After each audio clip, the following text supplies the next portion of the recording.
You're still watching The Pulse on the Joy News channel on Malta TV. Now, the Road Safety Commission has called on political parties to caution their members to be a bit more modest in their jubilation following the declaration of the results of the elections. The Commission says it has observed a very worrying trend of careless driving and unsafe road practices within the electioneering period, which has resulted in the loss of some 44 lives already. Staff officer with the MTTD, that's the Motor Traffic and Transport Department of the Ghana Police Service, the Deputy Superintendent Edu Boahene, says a total of 157 road crashes were recorded between the 7th and 11th of this month alone. The total cases that we recorded were 100 vehicles involved. That is from 7th to 11th December. Vehicles involved were 157. Fatal cases were 22. Serious, we have 41. Minor, 37. Pedestrian knockdown, we have 42. And then persons killed, we have 44. And then injuries, those who sustained various degrees of injuries, we also had 169. That is from 7th to 11th December. Thank you. Thank you very much. No. That's why we gave the. So that's the breakdown of those who were involved in the road crashes. 44 have died, over 100 cases reported of road crashes. But the Executive Director of the Road Safety Commission, Engineer Mayo Briabua, also raised some concerns about the high rate of road crashes within the period. As of the end of November 2016, a total of 11,378 road crashes had been recorded, resulting in over 1,900 deaths. According to her, the situation exceeds the projected number of deaths by some 38.26%. The target set for this year, that is 2016, were 1,440 and 4,144 persons killed and seriously injured, respectively. Unfortunately, as at the end of November this year, a total of 11,378 road traffic crashes had been recorded in the country, involving 17,746 vehicles.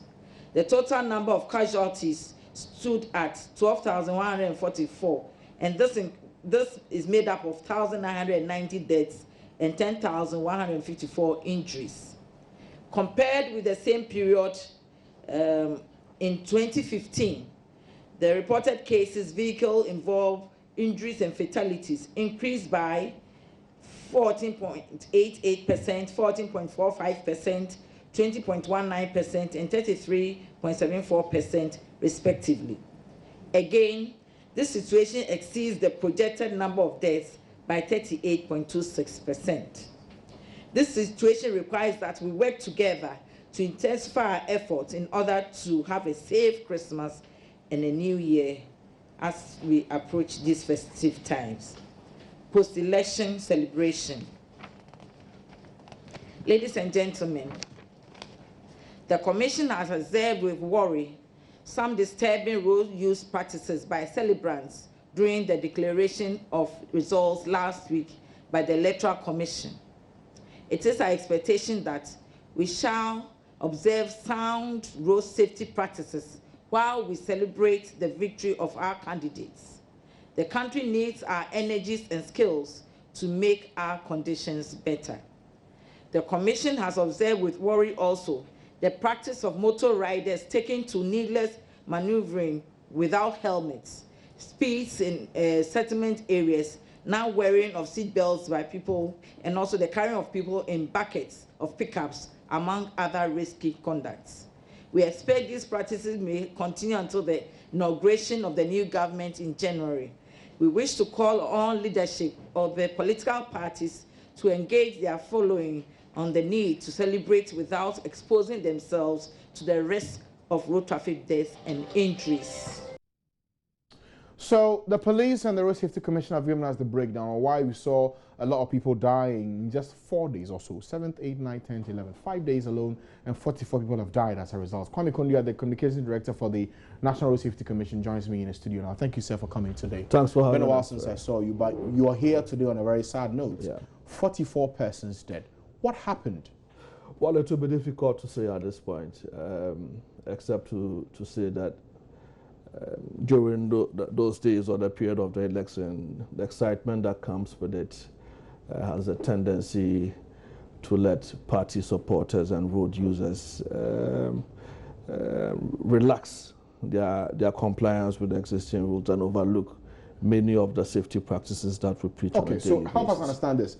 Were these accidents and people dying as a result on highways? Were they in town roads? Where did these accidents happen? Well, it will be difficult again to say. In fact, no, but you have the numbers, so that tells us. Yes, the numbers have. I mean, we have taken the numbers from across the regional police units, and we'll need a bit of time to be able to get into the details to determine whether they were from urbanized areas or non-urbanized environments. The fact is that over the 3 to 4 days, I mean, that is the state of what actually happened on our roads, and it should give us a certain sense to be concerned and worried, especially as the celebration heats up to 7 January, when possibly there will be the swearing in of a new president. So this is where we are. 44 died in 4 days. You can't tell us now where these accidents happened. You have to dig for the details. I get that. Yeah. So how then are you able to help us appreciate how these things happen and what people should do to prevent these things? No, we have because on the general face, we always talk about accidents, and trust me, they do happen every single day. Yeah. So what's peculiarly new about this one?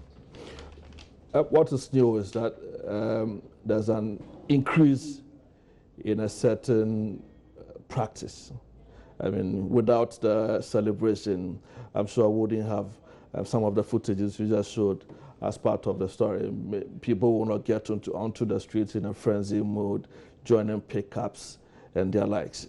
We want to believe strongly that some of these happenings are a byproduct of the celebration. Indeed, at the beginning of the year, sometime in September, we had reason to meet the political parties because we have monitored the trend over time.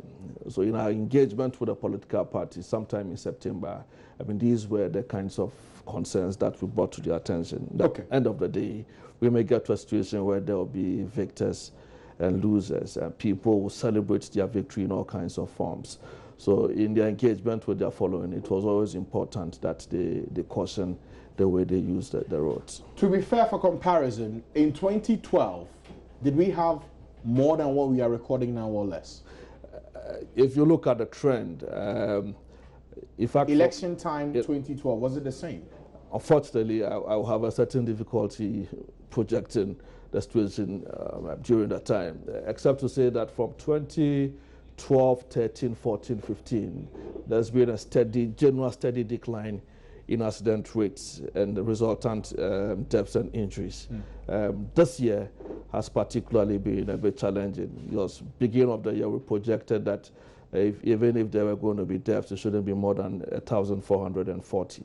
But as we speak... How do you do that projection that this number of people most likely will die this year to accidents? Over time, you look at the trend, the data from 1991, and it gives a certain picture that on a daily basis, you do about 6 deaths per year. But currently we have a 10-year strategy. 6 deaths per day in a year, and about 150 per month. But we have a strategy, a 10-year strategy that will end in 2020. And within that strategy, we project to reduce deaths by 50%. In fact, if you look at the trend from 2012, it's as a result of programs and activities that are being implemented. That's how come we record those reductions. But the projections are, to a large extent, done giving account of the resources available, the human and logistical support, with a commitment from other partners, the public sector agencies like DVLA, the police, the road agencies, and then some of our private stakeholders. I mean, so we'll look at the capacity available. We have an action plan that dictates exactly what every agency must do within a given Okay, and it's good time. you say these things, because the last time I had a conversation here about road crashes, that was in about the second quarter of this year. Yeah. We had a conversation here about the numbers still being bad. Yeah. What did you do between then and now to stop the trend? Because now you're looking at your projections being far exceeded. Yeah. Some will easily look at this and say, road safety, you did a poor job. Well, I think that the situation could have been much worse if the little interventions that we put in place were absent. Between then and now, I think that we had intensified our visibility in the regions, trying to touch base with as many road users at terminals. This year in particular, as I said before, if you look again at previous election years, I think with the exception of 1996 and 2008, the trend always showed that in every election year we have these sort of challenges. So we set out to meet the political parties as an important stakeholder this year. We developed a code of conduct for them that to a very large extent will assist them in their planning and sensitization. So did they abide by this code of conduct you gave them prior to this election? Well, I have a difficulty. I mean, on the evidence of what we have seen so far, it will be difficult to say that they helped as much as... So they did not? They helped as much as would have wished. I think, to be fair, it will be difficult to say they did not help at all. Why not? If truthfully they didn't say so. No, I think that were certain benchmarks. We asked that certain things should be done. Like what? And did they do it? Yes, political parties having to appoint a safety officer or a champion who would see to it that matters of their journey, vehicle selection, driver identification and their likes were done and done properly. I want to believe that at some levels of party organization, in some constituencies and at some regional levels, the feedback we get from our regional offices is that in some cases it was done.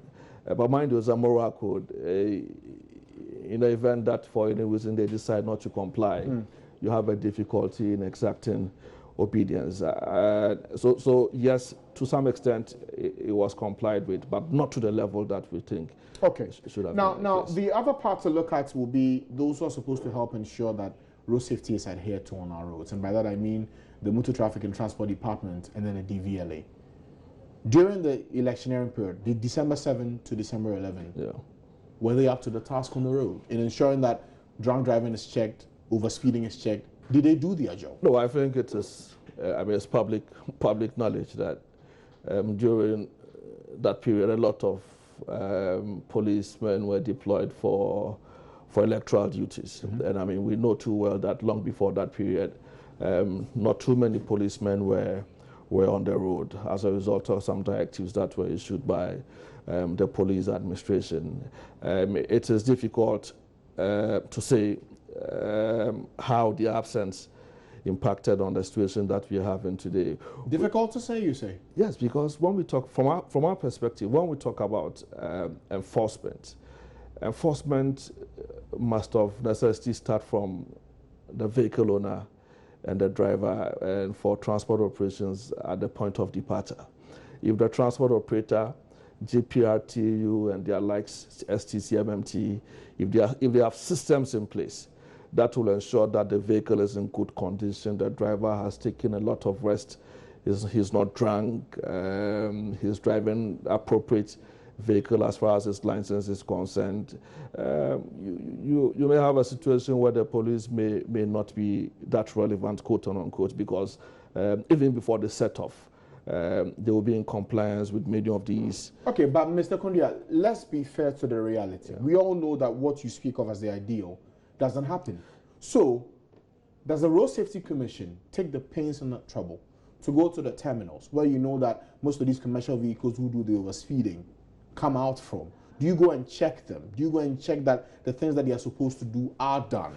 Beyond saying that these are the statistics and people are dying, do you do that as well? We do what is permissible within the constraints. I mean, the law that sets us up. Let me say this. We do not have the authority, quote unquote, to exact obedience to certain safety practices and orientations that we think will serve the public good. So even though today, about 2 years ago, we had developed some guidelines, we call them pretty better guidelines for transport operators. Even though we have asked that every transport operator should appoint a safety officer who would be interested in ensuring that many of these policies are adhered to at the point of departure. If I want you to go back and find out that they are not in compliance, there's very little you can do as a commission.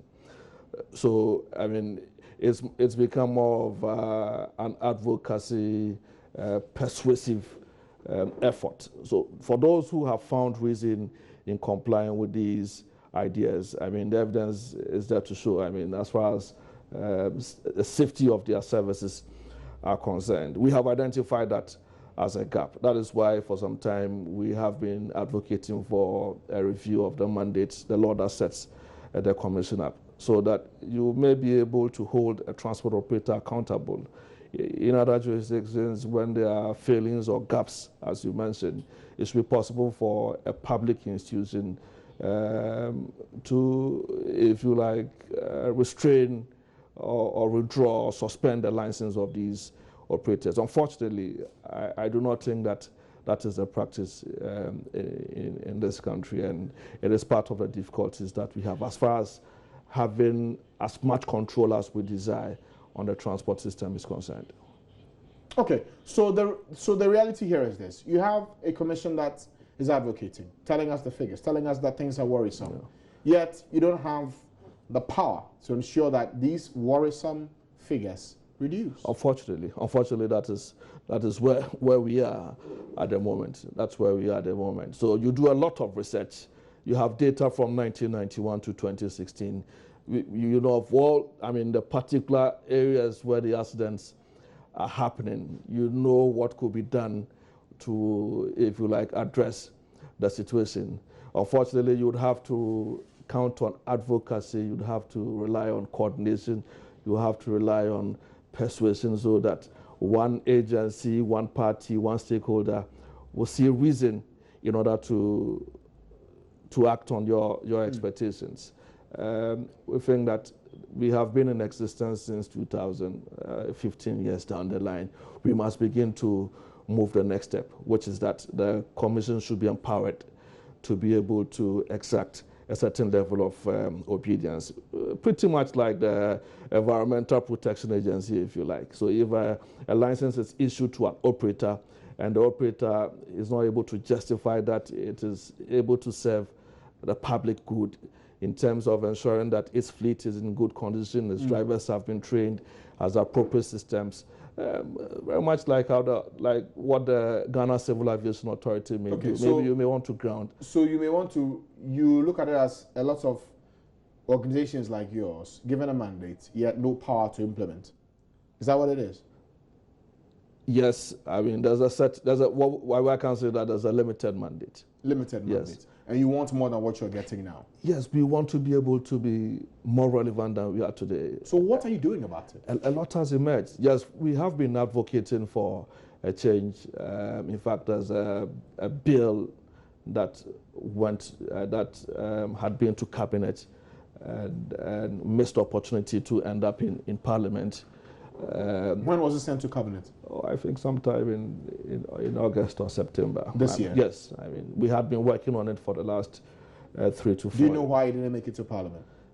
Well, I'm unable to tell, except that when it went to cabinet, certain suggestions were made in trying to fine-tune the document. And between when Parliament had to rise and when the suggestions were made, I think we're all constrained by time. Okay, so this is where we are. The numbers are bad. We're looking ahead. Christmas is upon us. It's just like, what, 5-6 days away. Yeah. What do people do in times like this on a personal level to ensure that they do not add up to the numbers that you record? I think that safety, as we have always maintained, is everybody's responsibility. I mean, much as we have a public duty to all road users, as individuals, we all get into the environment, and there are certain things we must do right. One, if you are a passenger, you are expected to get to a terminal and be a little bit choosy which vehicle you use. You could ordinarily determine whether a vehicle is roadworthy on account of the roadworthy sticker, whether it's insured, and their likes. Two, we expect that transport operators will come to the party by ensuring that they assign only vehicles that are in good condition, that are insured and are roadworthy, assign drivers who have capacity to drive these vehicles, put in place systems to ensure that drivers do not take to trips tired, manage speeds in order for us to be safe. But for passengers, oftentimes we have a passenger profile in this country when the guy gets into the bus and commits himself to Christ with a sign of a cross. We think that we must begin to do more than that. If the driver misbehaves, quote unquote, if he takes to wrongful overtaking, if he speeds, if you suspect that he's drunk or he's driving tired, we must muster courage to speak up so that wanted could be done right or the other. That's what we should do. What is the commission doing ahead of the Christmas, at least to sensitize the drivers, the commercial drivers in times like this? 2 weeks ago, we had met the leadership of 4 transport organizations in Accra and across the country, engaged them on the need for them to support these efforts. That is one. 2, there are a number of things we are doing in the media, even though it's not as loud as we would have wished. 3, is it because of financial constraints? Of course. I mean, that's how much of your budget did you get for this year?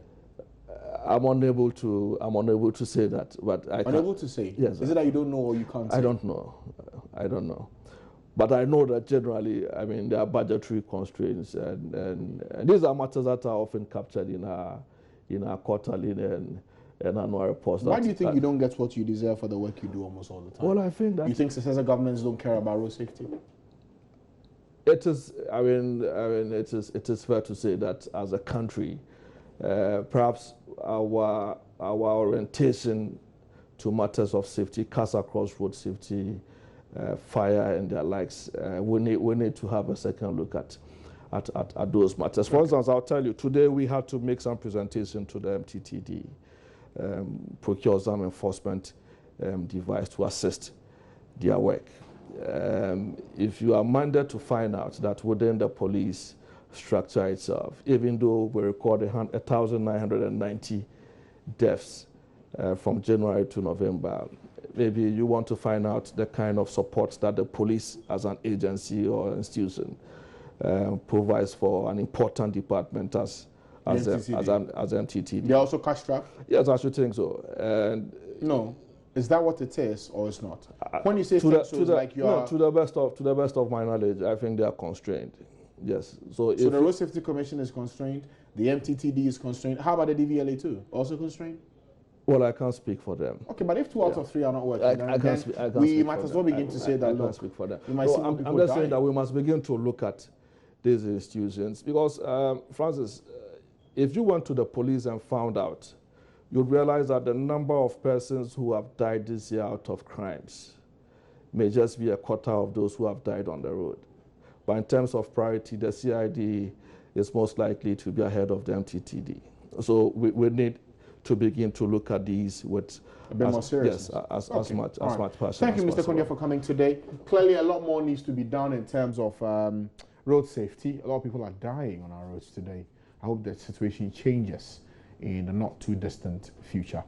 And we've been talking about governments being accountable, and it seems like there's trouble, especially for teachers. The Coalition of Concerned Teachers are already beginning to point fingers at certain individuals within their ranks who have been allegedly embezzling funds. We'll delve into that in just a moment, but today there was a press conference by the group addressed by the chairman of their disciplinary committee, Samuel Entry. We'll hear him and then we will interrogate this matter in some more detail. The administrative structure of the union has 9 members as national officers, regional and district officers as well. Mr. Ernest Opoku and Mr. Raymond Boachedakwa were then the president and the general secretary, respectively. The National Executive Council, NEC, of CCT Ghana on the 22nd day of December 2015 asked Mr. Ernest Opoku, the then president of the union, and Mr. Raymond Boakye Darkwa, the then general secretary of the union, to step aside.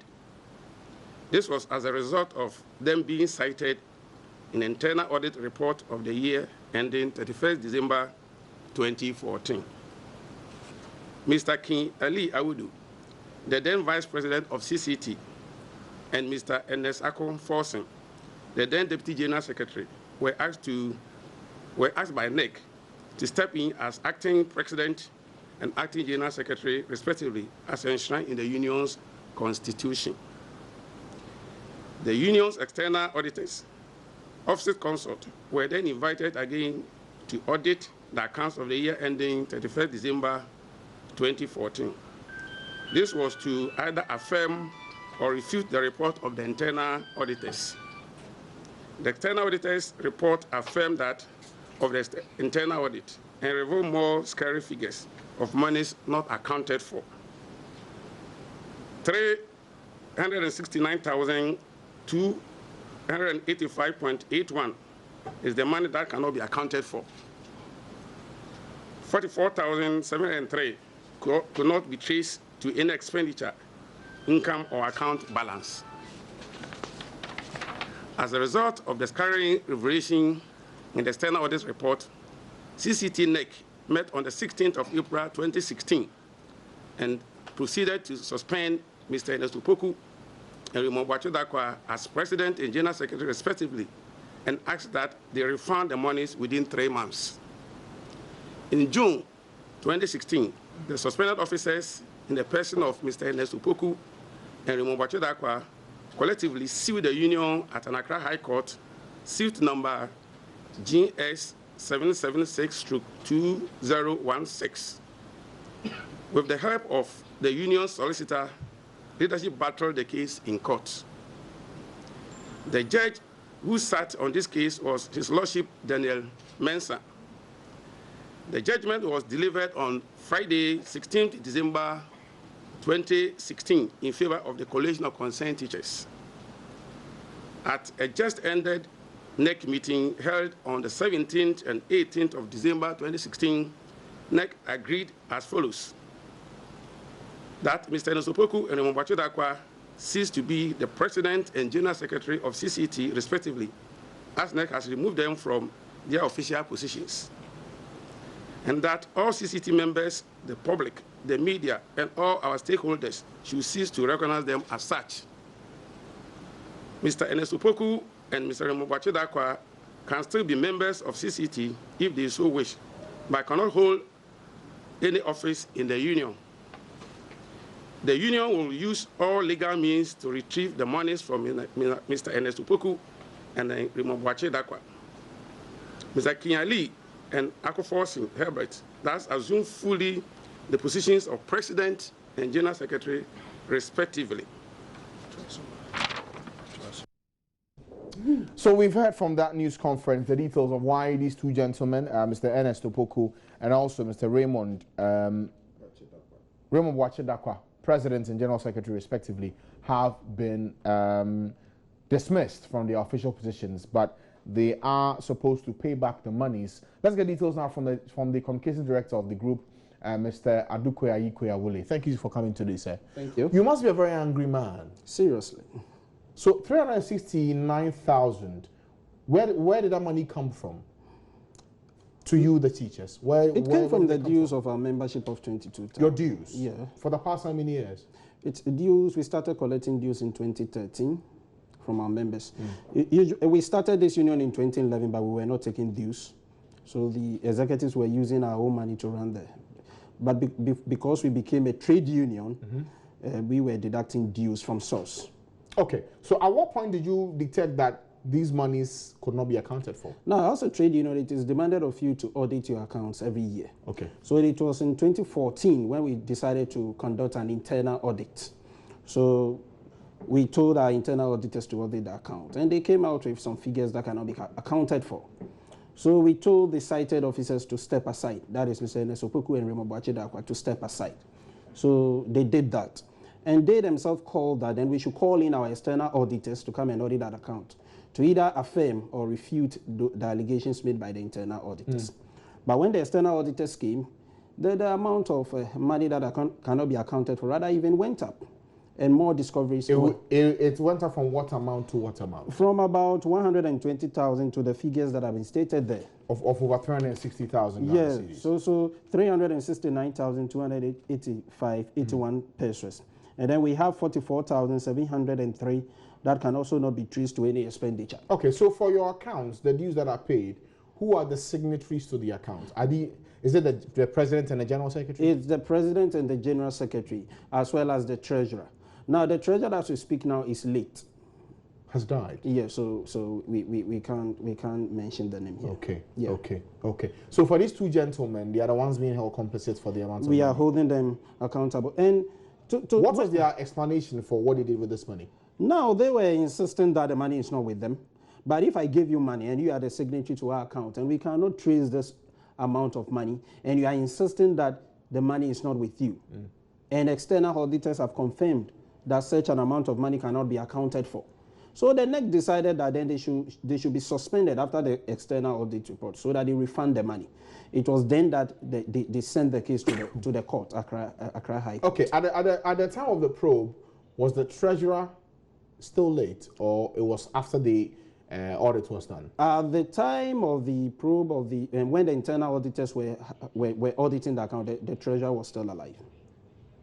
Okay, let me briefly speak to one of the gentlemen who has been dismissed from his post, Mr. Enes Opoku. Mr. Opoku, good afternoon to you.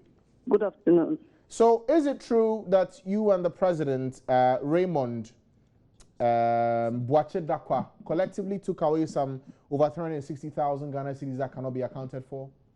That is absolutely nonsense. I'm not insulting you, the integrity of your listeners. But the gentleman who just spoke, I don't think he really understands what he's talking about. I can tell you that is character assassination. Who said I have been dismissed? Was there not a... Sorry, Mr. Opoku. Was there not a judgment on the 16th of December asking you to vacate your post? Listen to me. Coalition of consent teachers was formed by myself. I formed Coalition of Consent Teachers. I registered Coalition of Consent Teachers at the Registrar General. There was an infighting. I took the matter to court, and there was ruling on Friday. Maybe they don't understand the ruling. Ask them to go for copy of the ruling. Because I'm a law student, and I know anytime there is judgment, what you really have to do is to go for copy of the judgment.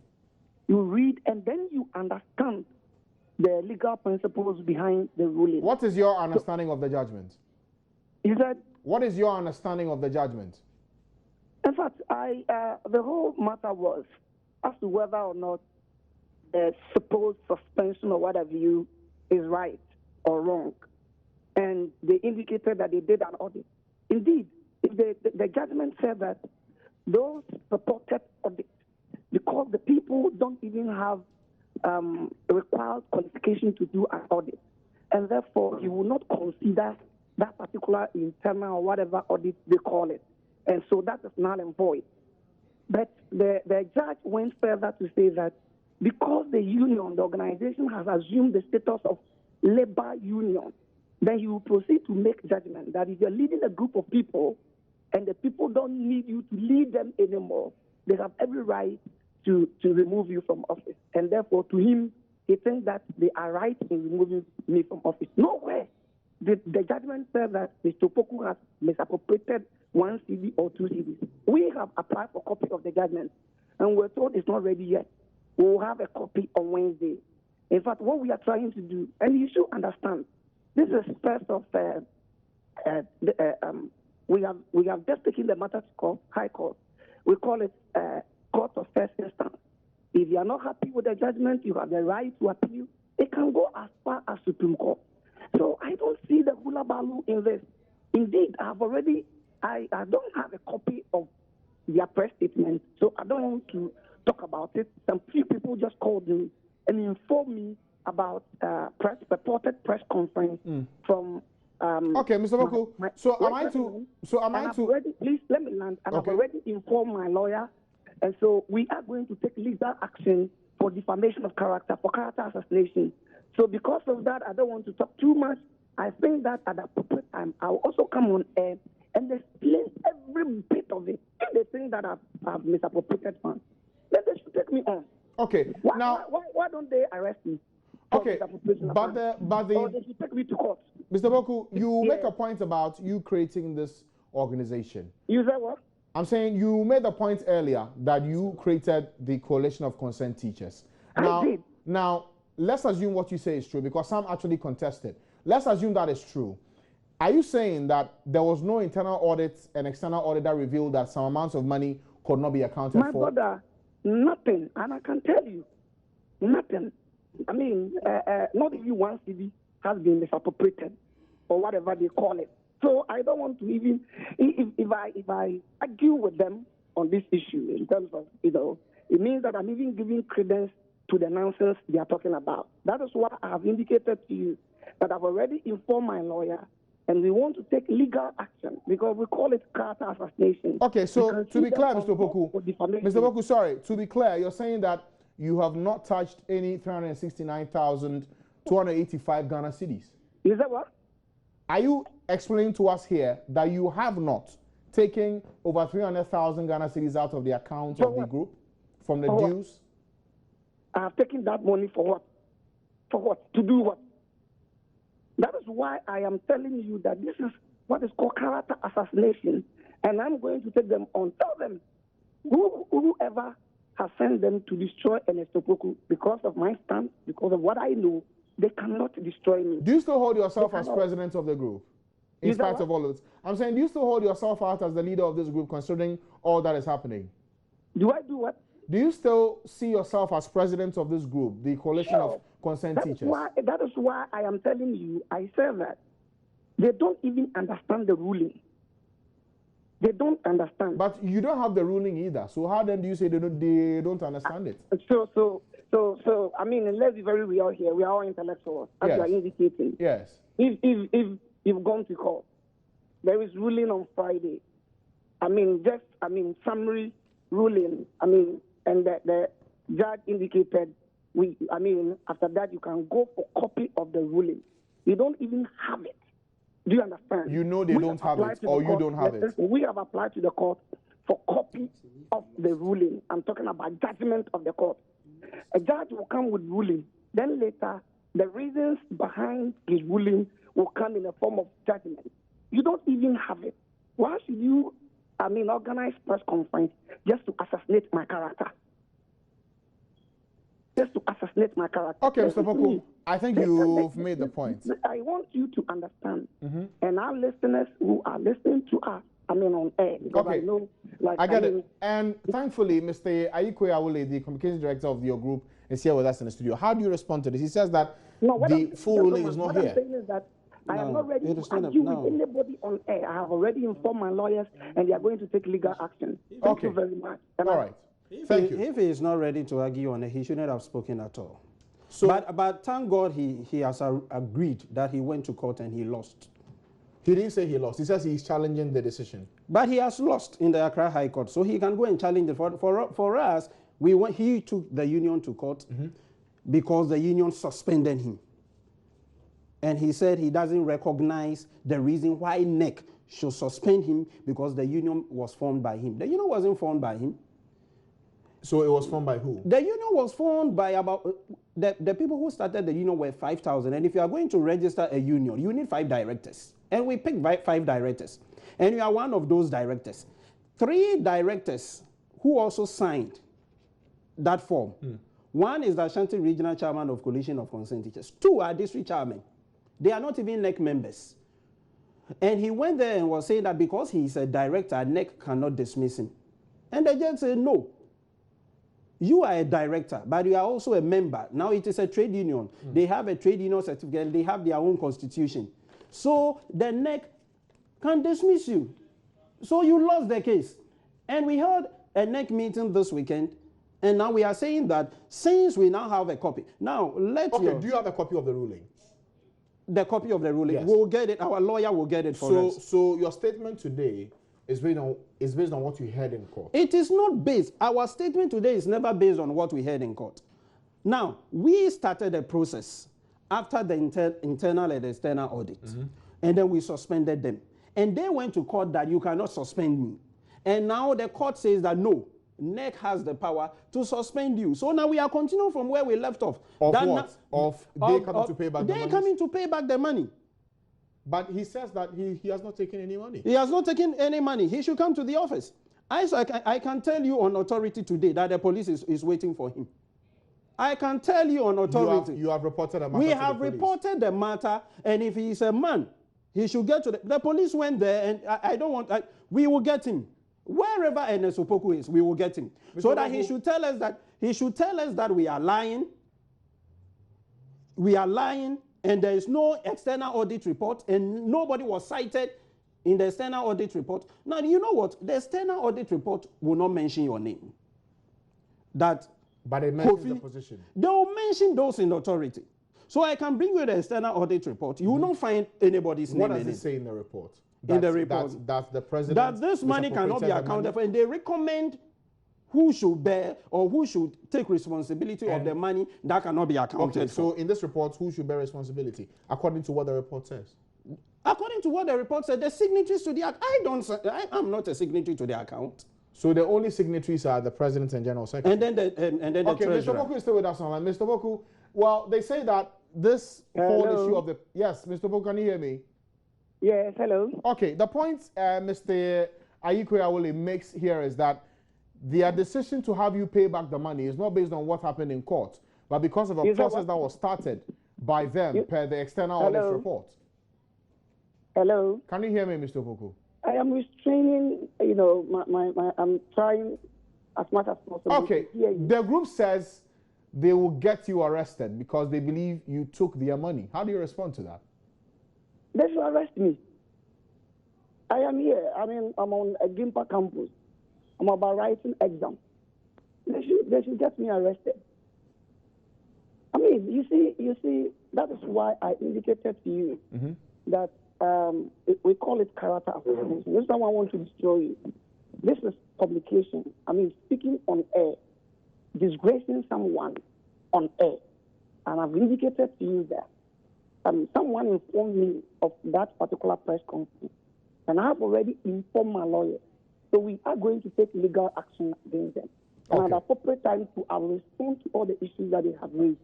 So I don't want to argue with anybody on air. Just someone can just sit somewhere and say it. I have already informed my lawyer. We are taking legal action. So the fact that he has even spoken on Joy platform is a big platform. And so for him to speak on air that I've done ABC, it's a serious defamation of character. And I will take them on. That is why I don't want to argue with anybody on air. But if they think they can arrest me, they should come and arrest me. Okay. Mr. Boku, thank you for your time. You're welcome. I went with you, Mr. Ayikwe. Let me say, as a matter of fact, yes. I know he is on campus. The police got there, and then one of the lecturers pleaded that they have an examination to write today, their end of semester examination. So he shouldn't come and bluff that we cannot arrest him. And he pleaded that they should wait so that after the examination, they'll bring him to the police station. So, and Opoku shouldn't think that we don't know what has happened. When he is brought to the police station, we'll call the media, and then he will go there and see it. If he says we cannot arrest him, he should say it. We will call the media, and then you go there, and then you see whether we have arrested him or not. We are just continuing a process. And nobody should take coalition of concerned teachers for granted, because we know where we started from. Whether you are the president, whether you are a district chairman or a branch chairman, if you take a kobo of the teachers' money, we will chase you and then you will bring it. But it's funny you say this, because I do recall that you had been very vociferous with calls on government to pay your allowances, but it seems like internally you can't even account for your money. We can account for our money. That is why we have audited our accounts, and then we have found out that some amounts cannot be accounted for, and then those responsible, we are holding them accountable. And we will make sure we retrieve the money. We will retrieve the money. Is it your understanding that the money is not there and then you have to retrieve it? Oh, but if the money is there, will he be lying that this and this and this and this? Is it not a process that we are continuing? He took a matter to court and he lost, and then the NEC have taken a decision. He is no more the president of the union. When was the last time he came to the office? It is today, after the court ruling. We never opened his office when he was suspended because he took the matter to court. After the court ruling, the police came to the office. We have taken stock of everything in the office, and today we've been able to open the office. For a year now, he has not been to the office. Okay, all right. Thank you, sir, for your time today. Adokwe Ayikwe Awole is the communication director for the Coalition of Concerned Teachers. A very unhappy man. He says that they will do everything they can to retrieve their money. So about 360,000, they say, has been embezzled by their president and general secretary. We'll see what happens. He's not a former. Well, okay, we'll see what happens in the coming days.